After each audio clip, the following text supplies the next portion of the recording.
Okay, so we're gonna do a little quick inspection of my customer Garrett's wheeling Jeep rear axle and a few other items. So he had a rumbling noise in the back of it, and he called it too. He said he thought something was loose back here, and it is indeed. The pinion flange is loose.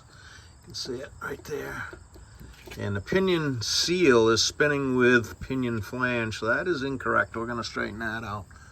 While I'm in the front of it, slip yoke does not really slip that much. It slipped just about as much as the depth of the pilot that it goes over. I mean, probably a little bit more, but that is, it's not completely fetched up, but I suspect it's got a lot of material crowded in between here, or it's got a rust ring, probably from a, just from trail use basically, and it's limiting the travel of the slip yoke. So I think I'll look at that too.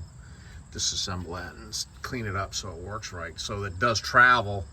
And a binding pinion, binding slip yoke, so that the drive shaft doesn't telescope like it's supposed to, could contribute to this coming loose and can wreck bearings.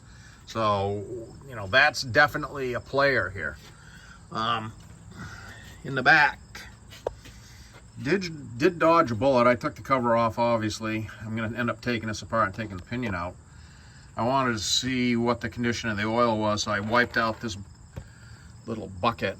It does have a little bit of sediment in it, but most importantly, no water. And some of that what's showing in there is goo on the exterior of the bottom of this bucket.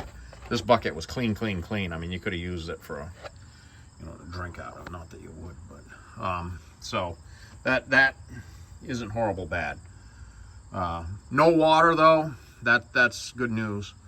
This did dodge a bullet, because pinion nut, usually when pinion nut comes loose, in some cases it'll come way loose, and the pinion gets sucked into the ring gear, and it'll make scallop marks on the face of the differential and scar them all up. So that's good news that it didn't do that. Pinion axle bearing side shims are sticking out. Yeah, them are not supposed to be exposed like that. They're dislodged. They're back further than they're supposed to be. So imagine that diameter there is the inside of the pinion shim, because the axle passes through it. So the axle will now be closer to the edge of the hole, if not grinding on the edge of the hole, because the hole isn't great big in those shims. ARB, they can be pretty funky setting them up, because you end up with non-factory shims there. They're kind of like their own breed because of the air gland right there. And in some situations, those shims, you end up with a stack of thin shims, and I've seen this occur more than once. When the differential is not set up with a case spreader, which you spread the case, put the differential in, and it goes back together, and it holds them shims in under preload. And if they're just tossed in there loosely, that's what occurs. So we're going to take a close look at that. I just wanted to look at all these items, and so we will discuss and come up with a plan to fix it.